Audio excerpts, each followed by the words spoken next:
All right, we continue our Raw review. Let's talk Cody because this has obviously been the hot topic since SmackDown, since The Rock made his return. And it was all about seeing what the follow up was going to be on Raw after the backlash online, all the hashtag We Want Cody stuff, just everything that sort of led to this moment of actually starting Raw, seeing Cody in the ring, seeing what was going to happen, and of course, it led to Cody not really saying a whole lot because he was out there with Seth Rollins, and of course Drew McIntyre got involved, and it begs the question: is WWE going to change plans, or was this all part of the plan? Which I know some people tend to believe that this was all the plan from the start. I am not of that agreement. I think that they completely sort of underestimated perhaps just how impactful the segment on SmackDown would be with Cody doing it the way that he did it. Not that not that The Rock versus Roman Reigns was set up. It was what it made Cody look like that I think they may have underestimated a bit.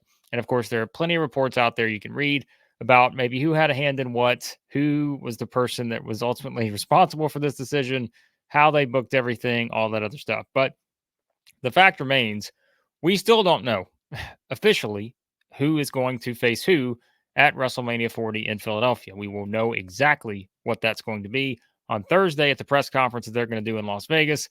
We'll know the matches. There was one thing on this edition of Raw that led me down a perhaps interesting path of trying to figure out how they're going to do this. And it's probably something you've already heard. Michael Cole, I think, and I don't remember the exact point, but he did specifically bring up that as they were pushing the WrestleMania 40 main event, and I think this again was early on during the exchange between Cody, Drew McIntyre, and Seth Rollins. It was somewhere in there. Maybe it was at the end. I don't remember the exact point. Actually, maybe it was at the end. It all runs together sometimes. But here's what Michael Cole said, right? When he was pushing this WrestleMania 40 press conference was that Cody was going to be there, Seth Rollins was going to be there, Roman Reigns was going to be there, The Rock was going to be there. Makes sense, right? Because those are your top four names. They're all going to be there. Why not push it that way? But there was just something to me in the way that Michael Cole said it that did lead to the thought that maybe they are actually going to do what seems to be a popular thought out there in that they do Cody Rhodes versus Seth Rollins on night one. They do The Rock versus Roman Reigns on night one. And then the winners meet on night two to unify the two world heavyweight championships. Now, if that's the route they go, could you consider this making the best of a bad situation? Maybe. I think, if you're trying to find ways out of this, I don't know that there is a genius way out of this for WWE. Although they may have one in their pocket, they may think that there is a genius way to get out of this. But I don't think this was the plan for the start. And the reason why is because if you look at this and you really think about it, everybody's like, well, Cody can still get his WrestleMania match against Roman Reigns. Cody specifically said on SmackDown that he was not going to take everything away from Roman Reigns at WrestleMania. So he was not going to do it at WrestleMania because he wanted to wait and take everything away from him. If that line had been omitted, if you take that out of the whole exchange, does it still sting a little bit? Of course it does. People are still going to be upset. People are still going to be unhappy.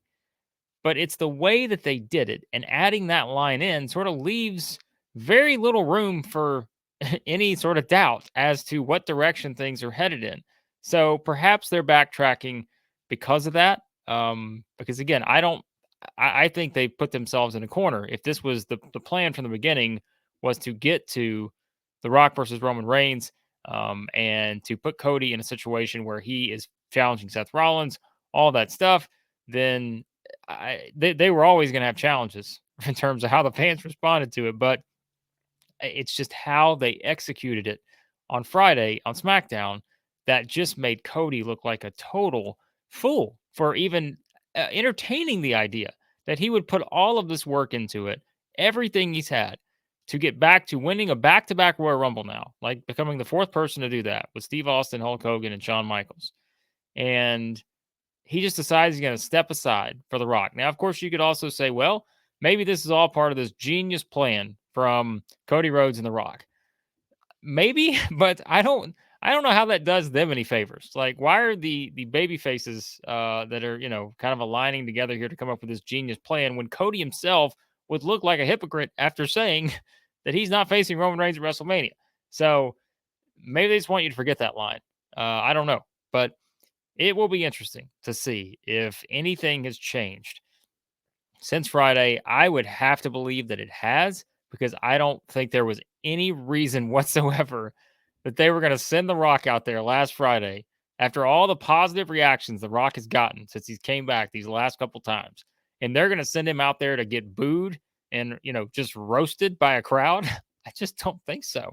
I think that they underestimated how strong the reaction would be, which I'm not sure why, because they've been telling this story for over a year now about Cody finishing the story. And when he won the Royal Rumble and pointed at Roman Reigns at the end of the Royal Rumble, mind you, don't forget about that part, it was made very clear what direction we were headed in. So, again, I'm going to maybe, in this potential instance, maybe give them the benefit of the doubt here if they're able to pull this off. But I don't think we should kid ourselves and say that this was the plan from the start, because I can't imagine why they would do that to Cody if this was the plan from the start. And you can say, well, it's going to make him a bigger babyface. They're going to do the Daniel Bryan thing, all that. That's fine. But it's just how they did it. Like, I don't think that did anyone any favors. Even if that was your goal, was to get a reaction that's going to lead him to being the next Daniel Bryan. And ultimately, the pop's going to be huge when Cody does win this thing. But I just don't think, again, you tore down Seth Rollins' championship. You had Cody say he wasn't going to wrestle Roman Reigns. He stepped aside for The Rock. I don't know how that segment in and of itself is going to be maybe studied right after this whole thing finishes. After WrestleMania 40, depending on where this goes, we're going to be studying that segment for, the short term, just trying to figure out, why did they do this? Why did they do that? And maybe it will all connect together. But the way I see it, when you look at how things unfolded on Raw, those are the four people that, are going to go into this press conference. We will find out exactly what the matches are going to be. And then there's the question of Drew McIntyre. How's he involved in this thing? Does he crash the party? Like, there's so many other questions, which is good to have questions, but I I just don't know in this case if this is exactly what you wanted. And they can probably frame it to say that they did, but I'm just going to make my own prediction and say that I do not think this was the plan from the start, was to do it this way. And I don't know if there's anything on Raw this week that made me change my mind on that. I think that they are trying to perhaps figure their way out of this, and they're going to pull a gotcha. Of course, we were doing this from the start. I'm just not buying it. I don't think so. I don't think you booked the way the way you booked on Friday if this was your plan from the start. I just don't see it. So many other questions you go into, but I'm curious to hear what you guys think.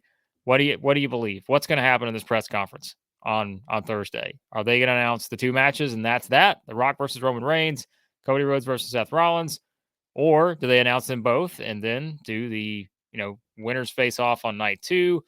Or is there something else involved? Do we see Drew McIntyre somehow get involved? Do the Bloodline attack The Rock? I've seen a lot of theories out there about what's going to happen. Curious to know what you guys think. Let me know in the comments below.